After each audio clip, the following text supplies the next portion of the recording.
मोदी ने कहा कि देश में अब की बार 400 पार का नारा चल रहा। पिछले 10 सालों में आंध्र प्रदेश में एनडीए की ये पहली रैली है। साथ ही आंध्र प्रदेश में 13 मई को एक चरण में लोकसभा और सभी विधानसभा सीटों के लिए चुनाव होंगे। कुंडली सिंधु बॉर्डर पर आखिरकार 26 दिन बाद सर्विस रोड को पूरी तरह खोल दिया गया। दिल्ली पुलिस व अर्धसैनिक बलों ने पानीपत से दिल्ली मार्ग पर सर्विस रोड की दूसरी लेन को खोलकर राहत दी है। ऐसे में आवागमन के दौरान लग रहे जाम से कुछ राहत मिल सकेगी। अब व्यापारियों ने फ्लाईओवर पर बंद हाईवे की 8 लेन को भी खोलने की मांग की है ताकि जाम से पूरी तरह से निजात मिल सके। राजस्थान के अजमेर में एक साबरमती आगरा सुपरफास्ट ट्रेन और मालगाड़ी के बीच टक्कर हो गई। इस टक्कर की वजह से Sabarmati Agra Cantt superfast express के इंजन समेत 4 कोच रिडेल हो गए। इस हादसे में किसी के हताहत होने की खबर नहीं है, लेकिन बड़ी संख्या में यात्री घायल हुए हैं। मुंबई में संजय राउत ने सीएम देवेंद्र फडणवीस और महाराष्ट्र सरकार पर आरोप लगाते हुए कहा कि 28 फरवरी को गृह मंत्री को पत्र लिखकर महाराष्ट्र में चल रहे ऑनलाइन लॉटरी जुआ खेल की जानकारी दी।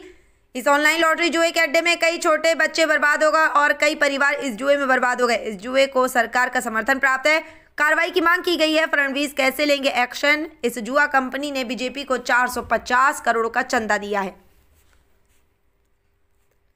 राजस्थान में वसुंधरा राजे ने कहा कि चुनाव आयोग द्वारा राजस्थान में लोकसभा चुनाव 2 चरणों में 19 अप्रैल व 26 अप्रैल में करवाए जाएंगे। लोकतंत्र के इस महापर्व में मतदान आपका अधिकार है और कर्तव्य भी। जिम्मेदार नागरिक होने का परिचय देते हुए जरूर मतदान करें।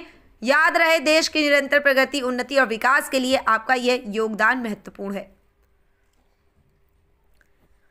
होली के दौरान ड्यूटी करने वाले रोडवेज कर्मचारियों के लिए उत्तराखंड परिवहन विभाग ने प्रोत्साहन योजना जारी कर दी है। योजना 22 मार्च से 1 अप्रैल तक प्रभावी रहेगी। साथ ही 11 दिन की अवधि में जो कार्मिक एक अवकाश लेकर 10 दिन की छुट्टी करेगा उसे 1000 रुपये मिलेंगे। कार्यशाला में आउटसोर्स के जो कार्मिक एवं अवकाश लेकर 10 दिन ड्यूटी करेंगे उन्हें 750 रुपये मिलेंगे। एक बार फिर व्लादिमीर पुतिन ने बड़ी जीत हासिल की। राष्ट्रपति पद पर जीत के बाद पुतिन ने कहा कि चाहे कोई हमें डराने की कितनी भी कोशिश कर ले, चाहे कोई भी हमें हमारी इच्छा शक्ति को, हमारी चेतना को दबाने की कोशिश कर ले, इतिहास में ऐसा काम आज तक कोई नहीं कर पाया। ना अब होगा और ना भविष्य में होगा। साथ ही नवलनी का सवाल है, हाँ उनका निधन हो गया, ये एक दुखद घटना है। केवल एक शर्त थी कि हम उसके बदले में उसे वापस ना आने देंगे। ऐसी चीजें होती रहती हैं, आप इसके बारे में कुछ नहीं कर सकते, ये जीवन का हिस्सा है। पूर्वी मध्य प्रदेश में 18 और 19 मार्च को अलग अलग स्थानों में ओलावृष्टि की संभावना। आंधी बिजली के साथ हल्की सी मध्यम बारिश होने की संभावना। दिल्ली एनसीआर में अगले 3 दिनों के दौरान तापमान के सामान्य से कम रहने की संभावना। साथ ही दिल्ली एनसीआर में आसमान साफ। साथ ही आज अधिकतम तापमान 31 डिग्री और न्यूनतम तापमान 13 डिग्री सेल्सियस तक रह सकता। शाहरुख खान के बेटे आर्यन खान नई वेब सीरीज बना रहे हैं। वेब सीरीज में बॉबी देओल का अहम रोल होने वाला है। उनका किरदार लार्जर देन लाइफ का होगा और ये ऐसा रोल होगा जो शायद उन्होंने पहले कभी नहीं प्ले किया होगा।